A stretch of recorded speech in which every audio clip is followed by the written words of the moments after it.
दोस्तों स्वागत है आपका केडीबी इंडिया पर।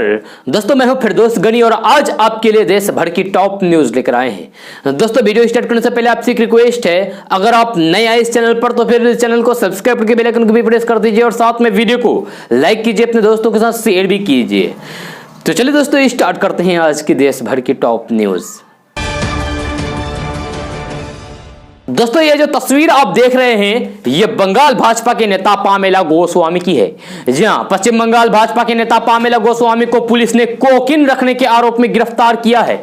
जी हां, शनिवार को जब पामेला को कोर्ट में पेश किया जा रहा था तो उसने चिल्लाकर कहा था कि उसे कोई फंसाया जा रहा है। इस मामले के मास्टरमाइंड भाजपा महासचिव और बंगाल के प्रभारी कैलाश विजयवर्गीय के करीबी कहे जाने वाले भाजपा सांसद राकेश सिंह है। जी हां, पामेला ने कहा है कि इस मामले में राकेश सिंह को गिरफ्तार किया जाए। इसी बीच पामेला के आरोप पर राकेश सिंह ने सफाई दी है और कहा है कि यह सब ममता बनर्जी और उनकी सरकार के इशारों पर हो रहा है। पामेला की ओर से कोकिंग रखने के इस मामले का मास्टरमाइंड कहे जाने वाले मध्य प्रदेश के जबलपुर से बीजेपी सांसद राकेश सिंह ने कहा है कि ये सारे बातें बेबुनियाद हैं। उन्होंने कहा है कि मुझे और पार्टी को बदनाम करने के लिए पामेला से मेरा नाम बुलवाया गया है। मैं उस लड़की को जानता तक नहीं हूं। जी ये आसान है कि आप किसी को भी कुछ भी कह दें, कोई भी आरोप लगा दें। आज मेरा नाम लिया गया है, कल भाजपा के किसी सीनियर नेता का भी नाम लिया जा सकता है। राकेश सिंह ने कहा कि मैं तो चाय नहीं पीता हूं और मेरा नाम कोकिंग से जोड़ दिया।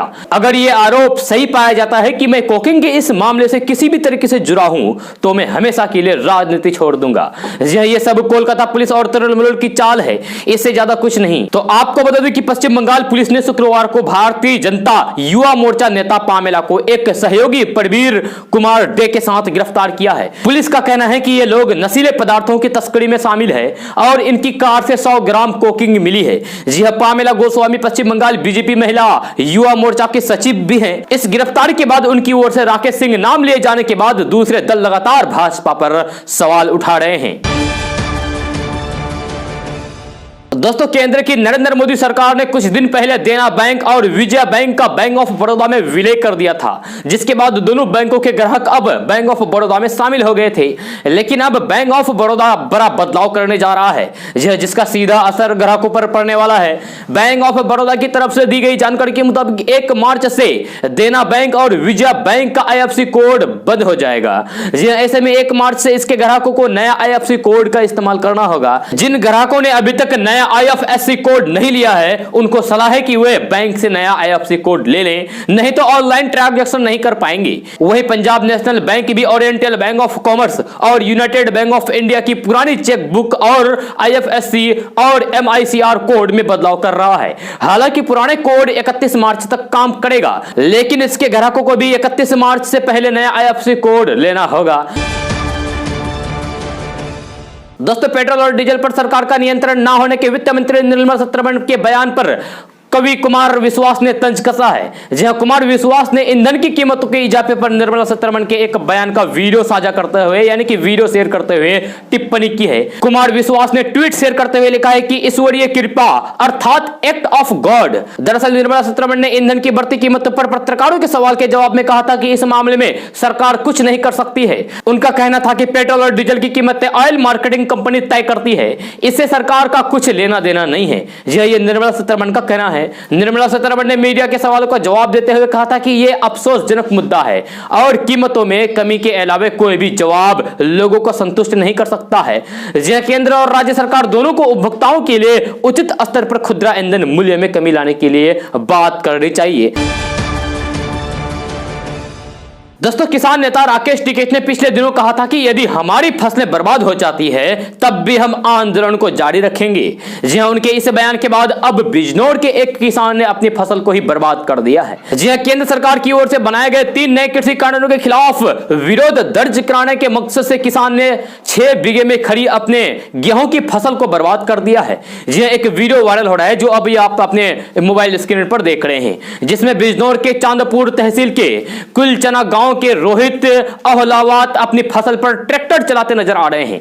जी हाल ही में एक किसान महापंचायत के दौरान कि भारतीय किसान यूनियन के नेता राकेश टिकैत ने किसानों से अपील करते हुए कहा था कि वे आंदोलन को महत्व दें, इसके लिए यदि उन्हें अपनी फसल को बर्बाद करना पड़ता है तो फिर करें। जी फसल बर्बाद करने के वीडियो पर अब राकेश टिकैत की प्रतिक्रिया सामने आई है। राकेश टिकैत ने जब इस वीडियो को देखा तो उन्होंने यूपी गेट किसानों को संबोधित करते हुए कहा था कि सरकार हमें ऐसी स्थिति में लाई है जहां किसानों को अपनी फसल बर्बाद करनी पड़ रही है, यह अच्छी स्थिति नहीं है। जी इस वीडियो को देखकर मुझे निजी तौर पर बहुत दुख हुआ है, लेकिन एक सीजन की फसल को बर्बाद करने की जो मेरी बात थी उसका यह मतलब नहीं था। जी इस तरीके की नुकसान करने का मतलब नहीं था। फसल बर्बाद करने वाले किसान रोहित अहलावत ने कहा है कि इस गैर कानूनी कानूनों को जब लागू कर दिया जाएगा तो फिर किसानों को उनकी फसल की कीमत की गारंटी नहीं मिलेगी।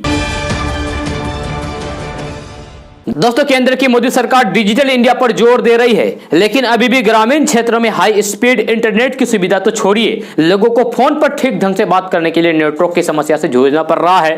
जी हां, यही नजारा रविवार को मध्य प्रदेश के एक गांव में देखने को मिला, जब मंत्री जी को जन समस्याओं के निदान के लिए अधिकारियों से बात करनी थी, लेकिन मोबाइल फोन में नेटवर्क नहीं था।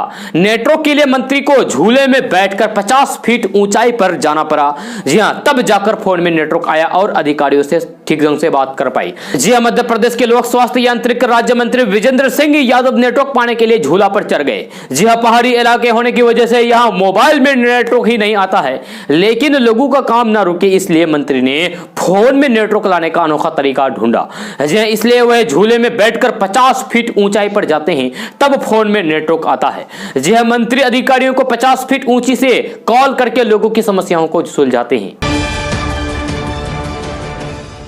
दोस्तों, केंद्र के 3 नए कृषि कानूनों के खिलाफ आंदोलन कर रहे किसान संगठनों का अपने प्रदर्शन को और तेज कर दिया है। जी हां, आंदोलन और बढ़ाने के लिए किसान संगठन लगातार महापंचायतें कर रहे हैं और कोशिश है कि इसे और भी हवा देने के लिए कुछ और समुदाय को भी जोड़ा जाए। जी हां, वही बीकेयू के अध्यक्ष नरेश टिकैत ने उत्तर प्रदेश के सिसोल में हुई महापंचायत में बड़ा बयान दिया है। उन्होंने इस महापंचायत में कहा है कि भाजपा नेताओं को शादियों और दूसरे कार्यक्रम में इनवाइट नहीं करें। जी हां, नरेश टिकैत ने कहा है कि भाजपा नेताओं को शादियों और दूसरे कार्यक्रम में बुलाए नहीं, इनवाइट नहीं करे। जी अगर कोई ऐसा करता है तो उसे अगले दिन भारतीय किसान यूनियन के 100 कार्यकर्ताओं को खाना खिलाना पड़ेगा। वहीं मीडिया से बात करते हुए उन्होंने कहा कि अगर भाजपा नेताओं को कार्यक्रम में कोई बुलाया और उनसे कोई दुर्व्यवहार होता है तो वे भारतीय किसान यूनियन को दोष देंगे। वहीं आपको बता दें कि राजस्थान में 22 से 26 फरवरी तक लगातार किसान महापंचायत होने जा रहे हैं। और दोस्तों, असम में रोचक चुनावी जंग की जमीन तैयार हो गई है। जी हां, भाजपा और कांग्रेस की अगुवाई में बने गठबंधनों का दिलचस्प मुकाबला यहां देखने को मिल सकता है। दोनों तरफ स्थानीय समीकरण का दबाव ऐसा है कि ये दल अपने मुद्दों को और रणनीति को यहां अलग आकार देने को मजबूर है। देश में सीएए को मुद्दा बनाने वाली भाजपा यहां मुद्दा और चेहरा दोनों को लेकर भ्रम की स्थिति में है। जी हां, पार्टी यहां सीएए से किनारे करते नजर आ रही है।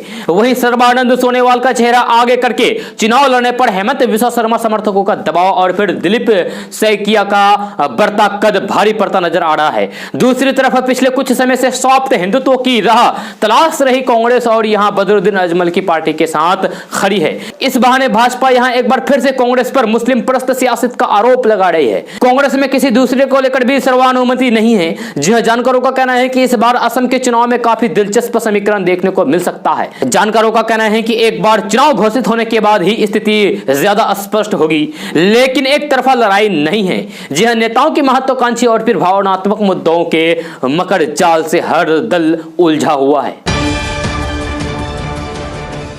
दोस्तों, बिहार के मुख्यमंत्री नीतीश कुमार ने प्रधानमंत्री नरेंद्र मोदी से देश भर में बिजली का दाम एक रखने की मांग की है, यानी कि 1 नेशन 1 रेट करने की मांग की है। जी हां, नीति आयोग की बैठक में मुख्यमंत्री नीतीश कुमार ने 1 नेशन 1 रेट की मांग की है। इस मीटिंग में मुख्यमंत्री नीतीश कुमार ने कहा है कि बिजली के क्षेत्र में बिहार ने कई काम शुरू किए हैं।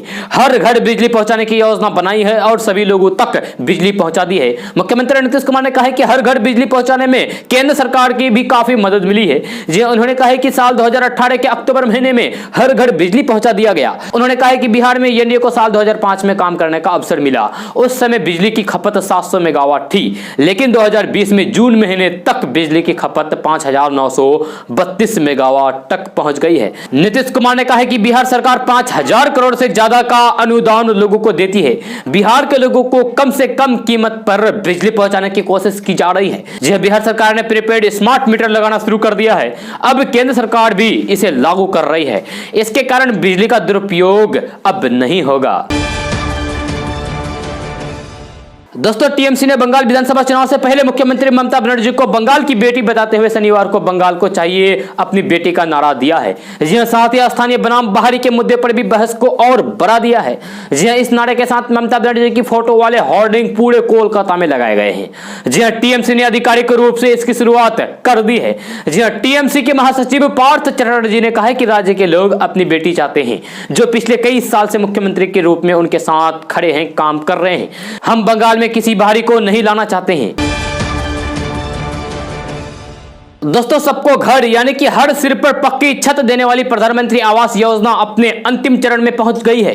जी हां, साल 2022 तक सबके पास अपना पक्का मकान हो जाएगा। जी हां, बनाए जा रहे मकानों को शौचालय, रसोई गैस कनेक्शन, पीने का पानी और बिजली के कनेक्शन से लैस किया जा रहा है। राज्य सरकार और उपभोक्ताओं के साथ बनाई गई ये योजना काफी कारगर साबित हुई है। जी हां, सबको घर देने वाली योजना के तहत देश में अब तक 1,29,00,000 पक्के मकान बनाए जा चुके हैं। अगले 2 सालों में केवल 94 लाख और फिर पक्के मकान बनाए जाने वाले हैं। जी प्रधानमंत्री नरेंद्र मोदी ने अपनी सरकार के ग्रहण के साथ ही सबको पक्का मकान देने का वादा किया था। इसे साल 2022 तक प्राप्त करने का लक्ष्य है।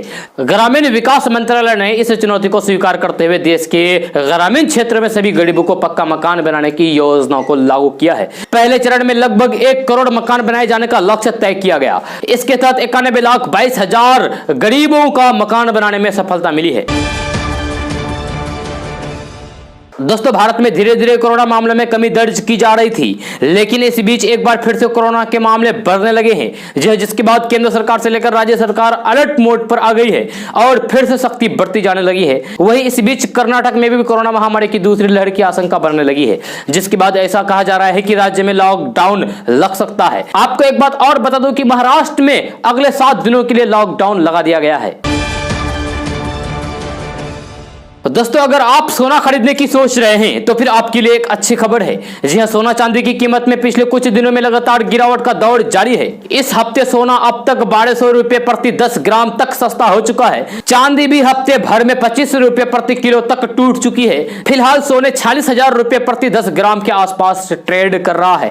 जी हां, इस गिरावट के बाद सोने के दाम 8 माह के सबसे निचले स्तर पर पहुंच गए हैं, जबकि चांदी 1% गिरकर 68,479 रुपए प्रति किलो पर पहुंच गई है। इस हफ्ते से अंतिम कारोबारी दिन शुक्रवार को भी सोने की कीमत में गिरावट देखने को मिली। जी हां, शुक्रवार को सोना 239 रुपए की गिरावट के साथ 45,568 रुपए प्रति 10 ग्राम पर पहुंच गया है।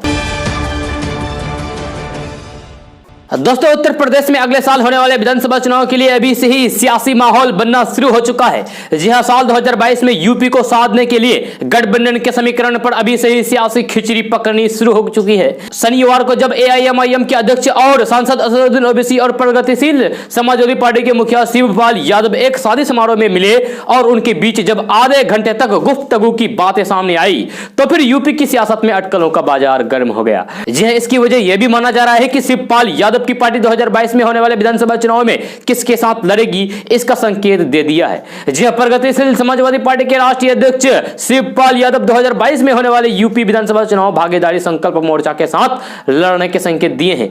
जी हां, शनिवार को फूलपुर तहसील के माहौल में एक व्यवहारिक समारोह में शिवपाल यादव और ओवैसी दोनों पहुंचे थे। इस शादी समारोह में अचानक पहुंचे शिवपाल यादव ने ओवैसी के साथ अलग से हुई आधे घंटे की गुफ्तगू के बाद इस बात का ऐलान किया गया है। दोस्तों, किसानों के प्रदर्शन से जुड़े टूल किट मामले में गिरफ्तार जलवायु कार्यकर्ता दिशा रवि की जमानत याचिका पर शनिवार को दिल्ली पटियाला हाईकोर्ट में एडीजे धर्मेंद्र राणा ने दोनों पक्षों के दलीलें सुनने के बाद फैसला सुरक्षित कर लिया है। जमानत याचिका पर फैसला अब 23 जनवरी यानी कि कल सुनाया जाएगा। जहां सुनवाई के दौरान दिल्ली पुलिस ने दिशा की जमानत याचिका का विरोध किया है। उन्होंने कहा कि टूल किट का मकसद भारत की छवि को नुकसान पहुंचाना था। दिल्ली पुलिस ने दिशा रवि के व्हाट्सएप पर हुई बातचीत डिलीट करके सबूत मिटाने की कोशिश करने का आरोप लगाया है। पुलिस ने कहा है कि क्योंकि गैर कानूनी कार्रवाई के बारे में जानकारी थी, इससे जाहिर है कि टूल किट के पीछे नापाक मंसूबा था। दोस्तों, केंद्र सरकार ने बजट में सार्वजनिक बैंक और उपक्रमों का निजीकरण और विनिवेश करने की घोषणा की है। इसके खिलाफ United forum of bank unions देश भर में आंदोलन कर रही है। जी हां, इस दौरान बैंक कर्मचारियों ने अपने अस्तित्व को बचाने के लिए सभी कर्मचारियों से अपील की है कि वे पूरी मजबूती से इसके खिलाफ आवाज उठाएं। जी हां, प्रदर्शन के दौरान United forum of bank unions के सपन अध्यक्ष का कहना है कि केंद्र सरकार की गलत नीतियों के कारण आम जनता त्राहिमाम कर रही है। पहले केंद्र सरकार ने नोटबंदी लेकर आई, इससे आम जनता को काफी नुकसान हुआ। लोगों को घंटों लाइन में लगकर अपने ही पैसे बैंक से निकलवाने पड़े, लेकिन इसका कोई भी लाभ देश को नहीं मिला, कोई भी लाभ नहीं हुआ। केंद्र सरकार काला पैसा बाहर निकालने की बात कर रही थी, वह भी गलत साबित हुई। इसके बाद सरकार ये कहते हुए जीएसटी लेकर आई कि इससे व्यापारियों को व्यापार करने में आसानी होगी, लेकिन केंद्र सरकार ने इसे इतने संशोधन किए हैं कि आज देश भर में व्यापारी इस कानून से परेशान हैं, और वह भी 26 फरवरी को भारत बंद की घोषणा की है। इसके बाद केंद्र सरकार जन धन योजना लेकर आई, लेकिन इसका भी लाभ जनता को नहीं मिला है। जी हां, अब सरकार पूंजीपतियों के लिए बैंक और फिर सार्वजनिक उपक्रमों का निजीकरण और विनिवेश लेकर आई है, जो सिर्फ बैंक कर्मचारी ही नहीं बल्कि उपभोक्ताओं की जमा पूंजी के लिए हानिकारक होगा। ऐसे में पूरे देश की जनता को इसके खिलाफ मुखरता से आवाज उठानी होगी। दोस्तों, आज का न्यूज़ बस यहाँ तक। कैसा लगा जरूर अपना सुझाव दीजिएगा नीचे कमेंट बॉक्स में कमेंट करके। अगर आप नए हैं इस चैनल पर तो फिर चैनल को सब्सक्राइब करके बेल आइकन को भी प्रेस कर दीजिए और साथ में वीडियो को लाइक कीजिए, अपने दोस्तों के साथ शेयर भी कीजिए। तो फिर चलिए दोस्तों, मिलते हैं फिर अगले वीडियो में। जय हिंद,